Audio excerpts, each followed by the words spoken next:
जय श्री कृष्ण। राधे राधे। भगवान श्री कृष्ण आखिर इस धरातल पर आ चुके हैं। आज उनका आविर्भाव दिवस यानी कि जन्माष्टमी का महापर्व है।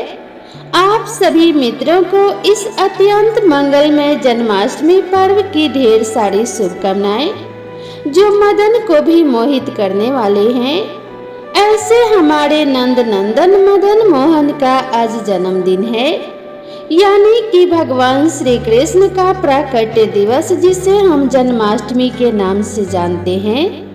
तो आज के इस अत्यंत पवित्र और सौभाग्यशाली दिन की प्रातः बेला में चलिए आज हम जन्माष्टमी की एक पौराणिक कथा का श्रवण करते हैं। और यह कथा भगवान श्री कृष्ण के आविर्भाव यानी जन्म की कथा है। ब्रह्मवैवर्त पुराण के मुताबिक भारतवर्ष में रहने वाला जो प्राणी श्री कृष्ण जन्माष्टमी का व्रत करता है, वह 100 जन्मों के पापों से मुक्त हो जाता है। इसमें किसी भी प्रकार का कोई संशय नहीं है। वह दीर्घ काल तक वैकुंठ लोक में आनंद भोगता है। फिर उत्तम योनि में जन्म लेने पर उसे भगवान श्री कृष्ण के प्रति भक्ति उत्पन्न हो जाती है। यह बिल्कुल निश्चित है। अग्नि पुराण का कहना है कि इस तिथि को उपवास करने से मनुष्य कई जन्मों के किए हुए पापों से मुक्त हो जाता है। इसीलिए भाद्रपद के कृष्ण पक्ष की रोहिणी नक्षत्र युक्त अष्टमी को उपवास रखकर भगवान श्री कृष्ण का पूजन करना चाहिए। यह भोग और मोक्ष प्रदान करने वाला है। जन्माष्टमी का व्रत करने से संतान प्राप्ति, दीर्घायु और समृद्धि की प्राप्ति होती है। अब आइए श्रवण करते हैं जन्माष्टमी की पावन कथा। देवराज इंद्र के आग्रह करने पर देव ऋषि नारद ने उन्हें श्री कृष्ण जन्माष्टमी की व्रत कथा सुनाते हुए कहा कि हे देवराज इंद्र, द्वापर युग की बात है। उन दिनों मथुरा में उग्रसेन नाम के एक राजा थे। स्वभाव से तो वह बहुत सीधे साधे और सरल थे। यही कारण था कि उनके पुत्र कंस ने ही उनका राज्य हड़प लिया और स्वयं मथुरा का राजा बन बैठा। कंस की एक बहन थी जिसका नाम था देवकी। कंस अपनी बहन देवकी से बहुत प्रेम करता था। देवकी का विवाह वासुदेव से तय हुआ। तो विवाह संपन्न होने के बाद कंस स्वयं ही रथ हाँकते हुए अपनी बहन को उसके ससुराल छोड़ने जाने के लिए तैयार हुआ। स्कंद पुराण के अनुसार जब वह अपनी बहन को छोड़ने के लिए जा रहा था, तभी एक आकाशवाणी हुई कि जिस बहन को तुम इतने स्नेह से विदा करने स्वयं ही जा रहे हो, उसी बहन का 8वां पुत्र कंस तेरा संहार करेगा। यह सुनते ही कंस क्रोधित हो गया तथा देवकी और वासुदेव को मारने के लिए जैसे ही आगे बढ़ा, तभी वासुदेव ने आगे बढ़कर कहा कि वह देवकी को कोई नुकसान न पहुंचाए। वह स्वयं ही देवकी की 8वीं संतान कंस को सौंप देगा। इसके बाद कंस ने वासुदेव और देवकी को मारने के बजाय कारागार में बंद कर दिया। कारागार में डालते ही देवकी ने कुछ समय के बाद 7 संतानों को जन्म दिया। कंस ने सभी को एक एक करके जमीन पर पटक कर मार दिया। इसके बाद जैसे ही देवकी फिर से गर्भवती हुई, तभी से कंस ने कारागार का पहरा और भी कड़ा कर दिया। अब तो कंस को इतना भय लगने लगा कि उसने कारागार के भीतरी दरवाजों में भी बड़े बड़े मजबूत ताले लगवा दिए। दरवाजे के बाहर दैत्यों और राक्षसों को पहरेदारी के लिए नियुक्त कर दिया। कंस हर प्रकार से अपने प्राणों को बचाने का प्रयास कर रहा था। एक समय सिंह राशि के सूर्य में आकाश मंडल में जलाधारी मेघों ने अपना प्रभुत्व स्थापित किया भादो मास के कृष्ण पक्ष की अष्टमी तिथि को घनघोर अर्धरात्रि थी। उस समय चंद्रमा भी वृष राशि में था। रोहिणी नक्षत्र बुधवार के दिन सौभाग्य योग से संयुक्त चंद्रमा की आधी रात में उदय होने पर आधी रात के उत्तर एक घड़ी जब हो जाए तो श्रुति स्मृति पुराणोक्त फल निसंदेह प्राप्त होता है। इस प्रकार बताते हुए देव ऋषि नारद ने देवराज इंद्र से कहा, ऐसे विजय नामक शुभ मुहूर्त में श्री कृष्ण का जन्म हुआ और श्री कृष्ण के प्रभाव से उसी क्षण कारागार के दरवाजे अपने आप खुलते चले गए। द्वार पर पहरा देने वाले पहरेदार राक्षस सभी मूर्छित हो गए। देवकी ने उसी क्षण अपने पति वासुदेव से कहा कि हे स्वामी, आप निद्रा का त्याग कीजिए और मेरे इस 8वें पुत्र को गोकुल में ले जाइए। वहां इस पुत्र को नंदगोप की धर्म पत्नी यशोदा को दे दीजिए। उस समय यमुना जी अपने पूरे उफान पर थी। यमुना जी में भीषण बाढ़ आई हुई थी, किंतु जब वासुदेव जी बाल कृष्ण को एक सूप में लेकर यमुना जी को पार करने के लिए यमुना जी में उतरे तो उसी क्षण कान्हा जी के चरणों का स्पर्श होते ही यमुना जी अपने पूर्व स्थिर रूप में आ गई।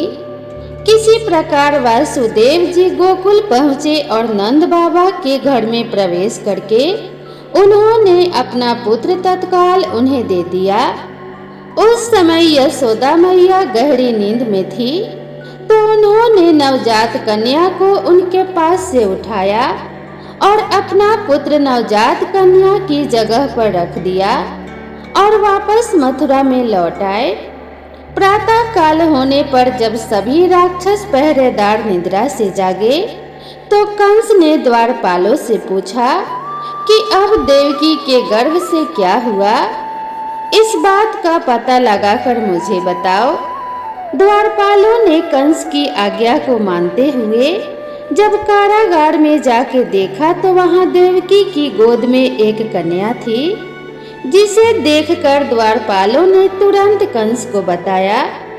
किंतु कंस को तो उस कन्या से भी भय होने लगा, इसीलिए वह स्वयं कारागार में गया और उसने देवकी की गोद से कन्या को छीन लिया और उसे एक पत्थर की चट्टान पर जैसे ही पटकने वाला था कि वह कन्या उसी क्षण श्री हरि की माया से आकाश की ओर चली गई और एक दिव्य ज्योति के रूप में बदल गई। उसने कंस से कहा कि हे दुष्ट, तुझे मारने वाला तो गोकुल में नंद बाबा के घर में उत्पन्न हो चुका है और उसी से तेरी मृत्यु भी सुनिश्चित है। मेरा नाम तो वैष्णवी है। मैं संसार के कर्ता भगवान विष्णु की माया से उत्पन्न हुई हूँ। ऐसा कहकर वह माया स्वर्ग की ओर चली गई। उस आकाशवाणी को सुनकर कंस क्रोधित हो उठा। उसने नंद बाबा के घर में पूतना राक्षसी को कृष्ण का वध करने के लिए भेजा, किंतु जब वह राक्षसी श्री कृष्ण को स्तनपान कराने लगी तो श्री कृष्ण ने उसके स्तनों से उसके प्राणों को ही खींच लिया और वह राक्षसी श्री कृष्ण कृष्ण कहते हुए मृत्यु को प्राप्त हो गई। जब कंस को पूतना की मृत्यु का समाचार मिला तो उसने कृष्ण का वध करने के लिए बारी बारी से केसी नामक दैत्य को अश्व के रूप में, उसके बाद अरिष्ट नामक दैत्य को बैल के रूप में भेजा, किंतु यह दोनों भी श्री कृष्ण के हाथों मृत्यु को प्राप्त हो गए। इसके बाद कंस ने कालख्य नामक दैत्य को कौवे के रूप में भेजा, किंतु वह भी श्री कृष्ण के हाथों मारा गया। अपने बलवान राक्षसों की मृत्यु के आघात से कंस अत्यधिक भयभीत हो गया। उसने द्वारपालों को आज्ञा दी कि नंद बाबा को तत्काल मेरे सामने उपस्थित किया जाए। द्वारपाल नंद बाबा को लेकर जब उपस्थित हुए तो कंस ने नंद बाबा से कहा, कि अगर तुम्हें अपने प्राणों को बचाना है तो पारिजात के पुष्प लेकर आओ। अगर तुम नहीं ला पाए तो तुम्हारा वध निश्चित है। कंस की बातों को सुनकर नंद जी ने ऐसा ही होगा कहा और ऐसा कहकर अपने घर की ओर चले गए। घर आकर उन्होंने सारा वृतांत अपनी पत्नी यशोदा जी को सुनाया, जिसे भगवान श्री कृष्ण भी सुन रहे थे। एक दिन श्री कृष्ण अपने मित्रों के साथ यमुना नदी के किनारे गेंद खेल रहे थे और अचानक स्वयं ने ही गेंद को यमुना नदी में फेंक दिया। यमुना में गेंद फेंकने का मुख्य उद्देश्य यही था कि वे किसी भी प्रकार पारिजात पुष्पों को तोड़कर ले आए। इसीलिए वे एक कदम के वृक्ष पर चढ़कर यमुना में कूद पड़े। कान्हा जी के यमुना में कूदने का समाचार श्रीधर नामक गोपाल ने जाकर भागते हुए यशोदा मैया को सुनाया, जिसे सुनकर यशोदा मैया नंगे पांव ही दौड़ी दौड़ी चली आई और यमुना नदी के किनारे आ पहुंची। उन्होंने यमुना जी से प्रार्थना करते हुए कहा कि हे यमुना मैया, अगर मैं अपने बालक को देखूंगी तो भाद्रपद मास के रोहिणी युक्त अष्टमी का व्रत अवश्य करूंगी, क्योंकि दया दान सज्जन प्राणी ब्राह्मण कुल में जन्म, रोहिणी युक्त अष्टमी, गंगा जल एकादशी, गया श्राद्ध और रोहिणी व्रत, यह सभी अत्यंत दुर्लभ व्रत है। हजारों अश्वमेध यज्ञ, सहस्रों राजसूय यज्ञ, दान, तीर्थ और व्रत करने से भी जो फल प्राप्त होता है वह सब कृष्णाष्टमी के व्रत को करने से प्राप्त हो जाता है। यहाँ तक का वृतांत जानने के बाद देवराज इंद्र ने देव ऋषि नारद से कहा कि हे मुनियों में श्रेष्ठ देव ऋषि नारद, यमुना नदी में कूदने के बाद उन बाल रूपी श्री कृष्ण ने पाताल में जाकर फिर क्या किया, यह संपूर्ण वृतांत भी मुझे सुनाइए। देवराज इंद्र की बात सुनकर नारद जी कहने लगे, नारायण नारायण, हे इंद्र, पाताल में उस बालक से नागराज की पत्नी ने कहा कि तुम यहाँ पर क्या कर रहे हो, कहाँ से आए हो और यहाँ आने का तुम्हारा क्या प्रयोजन है। अगर तुम्हें कुछ चाहिए तो यह कंगन, मुकुट और मणियों का हार लेकर अपने घर वापस चले जाओ, क्योंकि इस समय मेरे स्वामी शयन कर रहे हैं।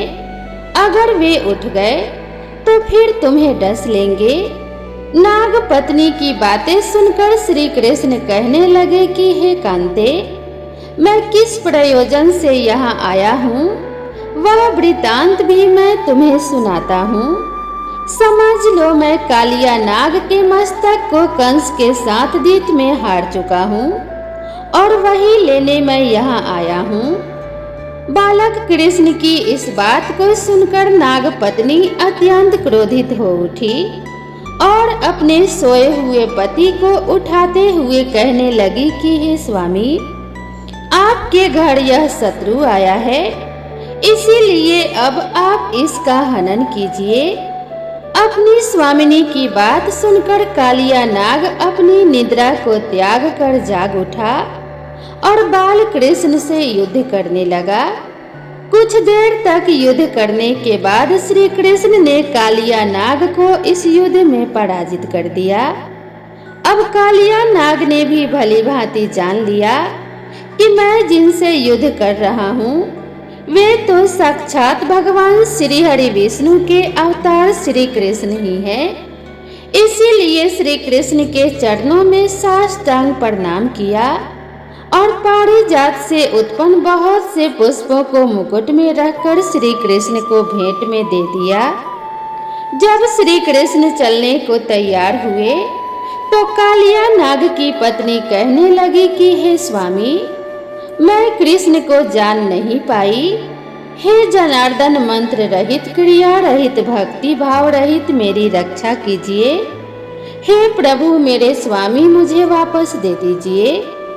तब श्री कृष्ण कहने लगे कि हे सर्पिणी, दैत्यों में जो सबसे बलवान है उस कंस के सामने मैं तेरे पति को ले जाकर छोड़ दूंगा, नहीं तो तुम अपने घर को चले जाओ।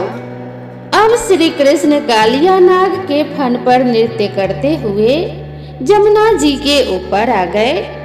फिर कालिया की फुंकार से तीनों लोग कंपयमान होने लगा। अब कृष्ण कंस की मथुरा नगरी को चल दिए। वहां कमल पुष्पों को देखकर यमुना जी के मध्य जलाशय में वह कालिया नाग भी चला गया। इधर कंस भी हैरान हो गया और श्री कृष्ण प्रसन्न होकर गोकुल वापस लौट आए। उनके गोकुल वापस लौटकर आने पर उनकी मैया यशोदा ने तरह तरह के उत्सव किए। अब देवराज इंद्र ने देव ऋषि नारद से फिर पूछा कि हे महामुनि, संसार के प्राणी बालक श्री कृष्ण के आने पर अत्यधिक आनंदित हुए। आखिर श्री कृष्ण ने क्या क्या चरित्र किया और क्या क्या लीलाएं दिखाई, वह सभी भी आप मुझे बताने की कृपा कीजिए। तब देव ऋषि नारद ने देवराज से कहा कि हे देवराज, मन को हरने वाला मथुरा नगर यमुना नदी के दक्षिण भाग में स्थित है। वहां कंस का महाबलशाली भाई चाणूर रहता था। उस चाणूर से श्री कृष्ण के मल्ल युद्ध की घोषणा की गई। हे इंद्र, श्री कृष्ण और चाणूर का मल्ल युद्ध अत्यंत आश्चर्यजनक था। चाणूर की अपेक्षा कृष्ण बाल रूप में भी थे। भेड़ी, शंख और मृदंग के शब्दों के साथ कंस और केसी इस युद्ध को मथुरा के जनसभा के बीच में देख रहे थे। श्री कृष्ण ने अपने पैरों को चाणूर के गले में फंसाकर उसका भी वध कर दिया। चाणूर की मृत्यु के बाद उनका मल्ल युद्ध केसी के साथ हुआ। अंत में केसी भी इस युद्ध में भगवान श्री कृष्ण के हाथों मारा गया। केसी की मृत्यु के बाद मल्ल युद्ध देख रहे सभी प्राणी श्री कृष्ण की जय जयकार करने लगे। बाल कृष्ण द्वारा चाणूर और केसी का वध होना अब तो कंस के लिए अत्यंत हृदय विदारक हो गया। इसीलिए उसने सैनिकों को बुलाकर उन्हें आज्ञा दी कि अब तुम सभी अस्त्र शस्त्रों से सुसज्जित होकर श्री कृष्ण से अभी युद्ध करो। हे इंद्र, उसी क्षण श्री कृष्ण ने गरुड़, बलराम तथा सुदर्शन चक्र का ध्यान किया, जिसके परिणाम स्वरूप बलदेव जी सुदर्शन चक्र लेकर गरुड़ पर आरूढ़ होकर आ गए। उन्हें आता देख बालक श्री कृष्ण ने सुदर्शन चक्र को उनसे लेकर स्वयं ही गरुड़ की पीठ पर बैठकर न जाने कितने ही राक्षसों और दैत्यों का वध कर डाला और कितनों के शरीर अंग भंग कर दिए। इस युद्ध में श्री कृष्ण और बलदेव ने असंख्य दैत्यों का वध भी किया। बलराम जी ने अपने आयुध अस्त्र हल से और श्री कृष्ण ने सुदर्शन चक्र से माघ मास के शुक्ल पक्ष की सप्तमी को विशाल दैत्यों के समूह का सर्वनाश कर डाला। जब अंत में केवल दुराचारी कंस ही बचा रह गया तो श्री कृष्ण कहने लगे कि हे दुष्ट अधर्मी दुराचारी, अब मैं इस महायुद्ध स्थल पर तुझसे युद्ध कर तेरा वध कर इस संसार को तुझसे मुक्ति दिलाऊंगा। ऐसा कहते हुए श्री कृष्ण ने उसे बालों से पकड़ लिया और कंस को घुमाकर पृथ्वी पर पटक दिया, जिससे उसी क्षण उसकी मृत्यु हो गई। कंस के मरने पर देवताओं ने आकाश से पुष्पों की वर्षा की। तो प्रिय श्रोताओं, आज हमने उस दिव्य रात्रि की कथा सुनी जब कारागार के अंधकार में भी आशा और भक्ति का दीप जला। माता देवकी के हृदय की वेदना, पिता वासुदेव का अद्भुत साहस और बाल गोपाल का मोहक अवतरण, यह सब हमें सिखाते हैं कि जब भी जीवन में संकट आए तो विश्वास, धैर्य और ईश्वर भक्ति ही हमें पार लगाते हैं। भगवान श्री कृष्ण का जन्म केवल मथुरा में ही नहीं हुआ था, बल्कि हर उस हृदय में हुआ जो प्रेम, सत्य और करुणा से भरा हुआ है। आज आज भी जब हम उनका नाम स्मरण करते हैं तो राधे कृष्णा राधे कृष्णा राधे कृष्णा नाम जपते हैं तो हमारे भीतर की नकारात्मकता नष्ट होती है और जीवन में आनंद का संचार होता है और जीवन सकारात्मक ऊर्जा से भर जाता है। तो भगवान श्री कृष्ण के चरणों का ध्यान करते हुए हम यही प्रार्थना करें कि हमारे जीवन में सदैव धर्म का प्रकाश फैला रहे, प्रेम का प्रवाह और भक्ति का अमृत बहता रहे, सभी के घर आंगन में सुख शांति और समृद्धि का वास हो और भगवान श्री कृष्ण के वंशी का मधुर धुन आपके और हमारे जीवन को आनंदमय बनाता रहे। तो एक बार प्रेम से बोलिए भगवान श्री कृष्ण की जय। जय श्री कृष्णा राधे राधे। अब आइए अंत में श्रवण करते हैं भगवान श्री कृष्ण और मैया यशोदा की अलौकिक कथा, जिसे सुनने मात्र से सभी प्रकार के संकटों का नाश होता है और माता और पुत्र के प्रेम में वृद्धि होती है। एक बार मैया यशोदा प्रभु श्री कृष्ण जी के उलाहनों से तंग आ गई और छड़ी लेकर श्री कृष्ण की ओर दौड़ी। जब प्रभु ने अपनी मैया को क्रोध में देखा तो वह अपना बचाव करने के लिए भागने लगे। भागते भागते श्री कृष्ण एक कुम्हार के घर में पहुँचे। कुम्हार तो अपनी मिट्टी के घड़े बनाने में व्यस्त था, लेकिन जैसे ही कुम्हार ने श्री कृष्ण को देखा तो वह बहुत प्रसन्न हुआ। कुम्हार जानता था कि श्री कृष्ण साक्षात परमेश्वर हैं। तब प्रभु ने कुम्हार से कहा कि कुम्हार जी, आज मेरी मैया मुझ पर बहुत क्रोधित है। मैया छड़ी लेकर मेरे पीछे आ रही है। भैया आप मुझे कहीं छुपा लो। तब कुम्हार ने श्री कृष्ण को एक बड़े से मटके के नीचे छिपा दिया। कुछ ही क्षणों में मैया यशोदा भी वहां आ गई और कुम्हार से पूछने लगी, क्यों रे कुम्हार, तूने मेरे कन्हैया को कहीं देखा है क्या? कुम्हार ने कहा कि नहीं मैया, मैंने कन्हैया को नहीं देखा। श्री कृष्ण ये सारी बातें बड़े घड़े के नीचे छिपकर सुन रहे थे। मैया तो वहां से चली गई। अब प्रभु श्री कृष्ण कुम्हार से कहते हैं, कुम्हार जी, यदि मैया चली गई हो तो मुझे इस घड़े से बाहर निकाल दो। श्री कृष्ण भगवान की बात सुनकर कुम्हार बोला कि ऐसे नहीं प्रभु जी, पहले मुझे 84 लाख योनियों के बंधन से मुक्त करने का वचन दो। भगवान मुस्कुराए और बोले कि ठीक है, मैं तुम्हें 84 लाख योनियों से मुक्त होने का वचन देता हूँ। अब तो तुम मुझे बाहर निकाल दो। कुम्हार कहने लगा, मुझे अकेले नहीं प्रभु जी, मेरे पूरे परिवार के सभी लोगों को भी 84 लाख योनियों के बंधन से मुक्त होने का वचन दो, तो ही मैं आपको इस घड़े से बाहर निकालूंगा। प्रभु जी कहते हैं कि चलो ठीक है, उनको भी 84 लाख योनियों के बंधन से मुक्त होने का मैं वचन देता हूँ। अब तो मुझे इस घड़े से बाहर निकाल दो। अब कुम्हार कहता है कि बस प्रभु जी, एक विनती और है, उसे भी पूरा करने का वचन दे दो तो मैं आपको घड़े से बाहर निकाल दूंगा। भगवान बोले, वो भी बता दे क्या कहना चाहते हो। कुम्हार कहने लगा, प्रभु जी, जिस घड़े के नीचे आप छुपे हो उसकी मिट्टी मेरे बैलों के ऊपर लाद के लाई गई है।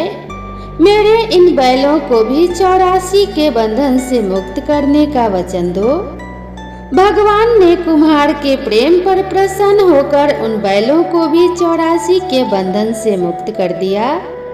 प्रभु बोले, अब तो तुम्हारी सारी इच्छाएं पूरी हो गई, अब तो मुझे इस घड़े से बाहर निकाल दो।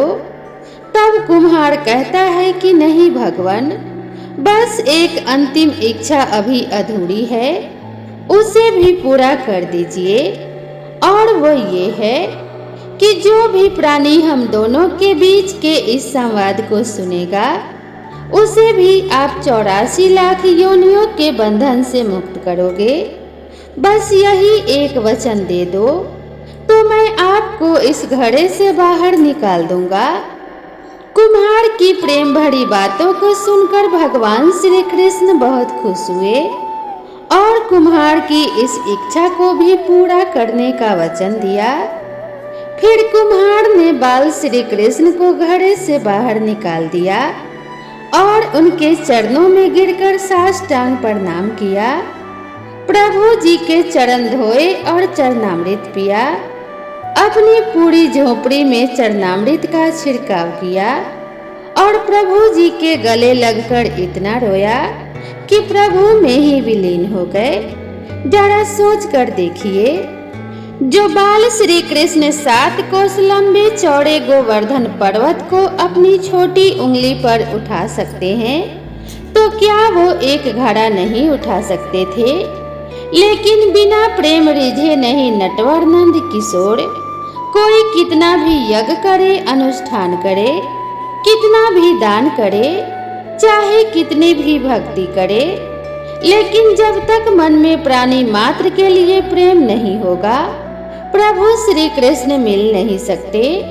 तो प्रेम से बोलिए जय श्री कृष्णा, राधे राधे। तो दोस्तों, आप सभी को अगर यह वीडियो जरा भी पसंद आई हो तो प्रेम से और श्रद्धा पूर्वक भगवान श्री कृष्ण का स्मरण करते हुए कमेंट बॉक्स में जय श्री कृष्णा जरूर लिखें। वीडियो पसंद आई हो तो इसे एक लाइक जरूर करें और साथ ही इसे अपने सभी परिवार और मित्रों के साथ भी शेयर करें। तो दोस्तों, भगवान श्री कृष्ण और राधा रानी की कृपा आप सभी भक्तों पर बनी रहे, आपके घर में अंधन के भंडार भरे रहे। इसी मंगल कामना के साथ आप सभी से विदा लेते हैं। मिलते हैं इसी तरह की नई कथा और नई कहानी के साथ। तब तक के लिए राधे राधे।